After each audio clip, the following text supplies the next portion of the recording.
Nous croyons au Seigneur Jésus-Christ. Dans quel but? Croire au Seigneur Jésus-Christ. C'est pour que par le nom du Seigneur Jésus-Christ, les péchés soient pardonnés, et aussi pour que par le nom du Seigneur Jésus-Christ, on reçoive le Saint-Esprit de la vie éternelle. Alors, parce que nous avons cru au nom du Seigneur, nous avons été baptisés, nos péchés sont pardonnés. Et parce que nous avons cru au nom du Seigneur, nous avons reçu le Saint-Esprit. Alors, pour nous, c'est le but de croire au nom de Jésus-Christ, qui est ainsi rallié auparavant. Quand nous lisions la Bible dans les temps anciens, quand nous lisions la Bible autrefois, nous avons découvert que lors des réunions religieuses, les gens dans leur cursus ne comprenaient pas du tout le but de croire en Jésus. Autrefois, le frère Heber, dans l'église, quand nous nous réunissions ensemble, chaque semaine, il y avait des réunions en semaine et le week-end. Il y avait aussi des sermons de pasteurs et des documents de réunion. Mais ce qui était prêche n'était pas pour amener les gens à croire en Jésus, pour obtenir la vie. Ce qui était prêche, par exemple, parlait de l'Ancien Testament, de tel principe, de tel autre principe, qu'il fallait utiliser un certain principe biblique pour guider sa vie. Comment mieux vivre? Comment faire pour obtenir la paix et la joie? Comment faire pour pouvoir, dans le travail, en tirer profit? On ne parlait que de « ah » et tout cela, bien qu'ayant une certaine valeur. N'est-ce pourtant pas notre but en croyant au Seigneur? Notre but en croyant au Seigneur est que par le nom du Seigneur Jésus-Christ, les péchés soient pardonnés, et que par le nom du Seigneur Jésus-Christ, on reçoive le Saint-Esprit, afin d'obtenir la vie. C'est cela, le but de notre foi au Seigneur Christ. Alors, si nous continuons d'étudier l'ancienne loi de Mose et les livres des anciens prophètes, si on l'étudie bien, c'est certes une bonne chose, bien l'étudier, c'est tourner les gens vers Jésus, ou bien prophétiser des choses venir. Pour faire simple, cela a certes une certaine utilité. Continuez d'étudier ces choses anciennes. Continuez d'étudier ces choses anciennes. Cela n'a pas grande valeur. Mais par exemple, quand nous lisons 1 et 2 Samuel, cela raconte comment Dieu a rejeté Saül et établi David comme roi. Cela raconte ces choses, l'histoire du combat de David contre Goliath, et aussi l'histoire de David voulant bâtir le temple. Mais est-ce que ces choses donnent la vie éternelle? Pas du tout. Pourtant, il y a une certaine utilité. C'est ce que David est une préfiguration du Seigneur Jésus. David a bâti le temple. Dieu a affermi le trône de David pour toujours, ce qui préfigurait le trône éternel du Messie venir. Et maintenant, le Christ est déjà venu. Lorsque nous étudions l'Ancien Testament, nous comprenons les préfigurations, et cela suffit. Mais, comme l'a dit l'apôtre Paul, lui qui était dans l'Antiquité, un élève brillant parmi les Juifs, il maîtrisait absolument l'Écriture et connaissait Thérèse bien la loi de Mose. Pourtant, Paul a dit, ces choses qui m'étaient autrefois profitables, je les considère maintenant, cause de Jésus, comme une perte. Elles n'ont aucune utilité. Je les considère comme de la boue, afin de gagner le Christ. Pourquoi? Considérez ces enseignements de l'Ancien Testament, et, madame, les livres de Mose, comme de la boue, afin de gagner le Christ. Parce que ces paroles, bien que certes, elles viennent de Dieu. Cependant, Dieu n'avait pas encore donné Jésus aux hommes. Dans l'Ancien Testament, Dieu enseignait seulement aux hommes d'offrir des buffles et des moutons en sacrifice, pour que leurs péchés soient pardonnés. Alors, bien qu'ils aient offert des sacrifices, les hommes n'ont pas reçu le Saint-Esprit par ces sacrifices d'animaux, ni obtenu la vie éternelle. De plus, celui qui avait le mieux appris, le meilleur, c'était le souverain sacrificateur. Celui qui avait le mieux appris pouvait tout au plus traverser le voile pour atteindre l'arche de l'Alliance, c'est-à-dire qu'étudiant la loi, on atteignait le niveau le plus élevé, tout comme le souverain sacrificateur de l'époque, qui était au niveau le plus élevé, il pouvait tout au plus traverser le voile pour s'approcher de l'arche de l'Alliance, voir l'arche, et voir les deux glorieux Rubens. C'était le niveau le plus élevé de la loi. Plus tard, on a découvert qu'au bout de la loi, il y a le besoin de la rédemption du Christ. Car la loi n'a pas permis, n'a pas conduit l'homme jusque Dieu. Elle a seulement conduit l'homme vers l'arche, vers les deux tables de l'Alliance. La fin de la loi c'est ce qui a été promulgué, se dire ces deux tables sont le cure, madame de la loi, elle y conduit l'homme, l'a amené, et finalement, Tout au plus, le souverain sacrificateur peut traverser le voile. Pour arriver devant l'arche, et l'intérieur de l'arche, se trouvent les deux tables.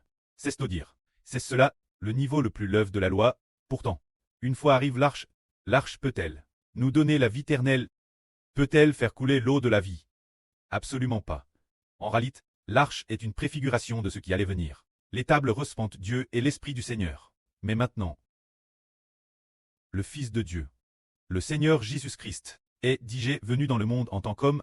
Nous comprenons alors qu'il nous faut laisser de citer toutes sortes de connaissances bibliques passent, ou bien autrefois nous avions dans le séminaire ces connaissances, nous les avons toutes abandonnées. Nous n'en voulons plus, voulons seulement le nom de Jésus-Christ. Se dire seulement Jésus crucifié. Si nous obtenons Jésus, nous obtiendrons la GR16 du pardon des PHS.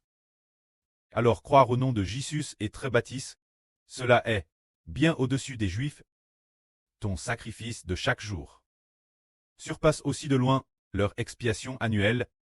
Obtenir le nom du Seigneur Jésus, c'est obtenir l'Esprit de Dieu, c'est obtenir la vie, c'est le que la loi arrive son terme qui est Jésus. Obtenir Jésus, c'est seulement alors obtenir la vie éternelle. C'est ce qui nous fait comprendre qu'il faut considérer Jésus-Christ comme le trésor suprême, et non la loi comme le trésor suprême. Auparavant, quand le frère Heber lisait la Bible, il pensait tort que la Bible était le trésor suprême. Le frère Heber pensait que la Bible était le trésor suprême. Alors, il voulait mémoriser la Bible, et de plus, il voulait lire la Bible plus de 100 fois. Il avait ce projet, mais plus tard, lorsqu'il l'a lu plus de 100 fois, il a découvert que la Bible n'était pas le trésor suprême. C'est Jésus-Christ qui est le trésor suprême. Le frère Heber apporta un beau témoignage. Il y a environ 5 ou 6 ans un matin, TRSTT, le frère Heber, c'est l'œuvre pour lire la Bible haute voix. Il a lu pendant 4 heures, ou presque 5 heures. Lisant juste très tout en sueur. Lisant avec beaucoup d'efforts. En lisant la Bible, après avoir fini de lire. Ce matin, après avoir lu pendant plus de 4 heures. Ensuite, il a constaté qu'après avoir tant lu la Bible, il ne trouvait aucune consolation dans son esprit. Il a trouvé cela étrange. Pourquoi en lisant cette Bible, aucune consolation dans son esprit ne pouvait être obtenue? Il a peut-être aussi oublié, le frère Heber, quelle partie de la Bible il lisait. Il se peut que ce soit l'Ancien Testament, un certain roi de l'Ancien Testament, ce qu'un certain roi avait fait, quel roi avait été puni par Dieu, c'était peut-être la lecture de ce genre de contenu, sans jamais avoir lu le nom de Jésus-Christ. Alors, après avoir fini de lire, il était très triste dans son cœur, se demandant pourquoi ai-je tant lu la Bible, passe autant de temps, passant par jour, 4, 5 ou 6 heures lire, sans pour autant recevoir de consolation. Alors, il appose la Bible sur la table, s'est agenouillé pour prier. Après seulement 5 ou 6 minutes de prière, il a eu une immense consolation. Heber a dit, comment cela se fait-il? Priez Dieu, priez au nom du Seigneur Jésus-Christ. Apporte une si grande consolation. Après seulement 5 minutes de prière, mais le frère Heber a passé 5 heures lire la Bible, mais n'a trouvé aucune consolation. Et après, bien que le frère Heber ait continué lire la Bible pendant quelques années, jusqu'à plus de 100 fois, ce n'est que plus tard qu'il a compris que ce qui apporte de la consolation, n'est-ce pas la Bible, mais Jésus-Christ, l'Esprit de Jésus-Christ, qui apporte la consolation aux gens. Plus tard, il a encore mieux compris que ce qui donne la vie aux gens, n'est-ce pas la Bible, mais le nom de Jésus-Christ. Parce qu'envers le nom de Jésus-Christ, on a foi, alors, Jésus-Christ va nous donner son esprit et nous recevons la vie. Parce qu'envers le nom de Jésus-Christ, on a foi, alors, le frère Heber a eu une grande sagesse pour prêcher la vie. Par exemple, prenons un exemple. Si le frère Heber prêche la vie, et puis, envers le nom du Seigneur, n'a pas foi, mais connaît-il bien la Bible, la lisant chaque jour, pendant 5 ou 6 heures, devenant un post-doctorant de la Bible, alors le frère Heber, devenu post-doctorant de la Bible, la vie qu'il prêche, peut-elle donner la vie aux gens, ou bien est-ce qu'en ayant foi, en le nom du Seigneur Jésus-Christ, et ainsi, la vie de Dieu et du Seigneur, sont toutes deux en le frère Heber. Alors, le frère Heber prêche la vie, peut donner la vie aux gens. C'est certainement la deuxième option. Se dire qu'envers le nom du Seigneur Jésus-Christ, on a foi, et ainsi, l'Esprit de Dieu et l'Esprit du Seigneur sont DJ en le frère Heber. Ce qui donne de la sagesse au frère Heber, n'est-ce pas?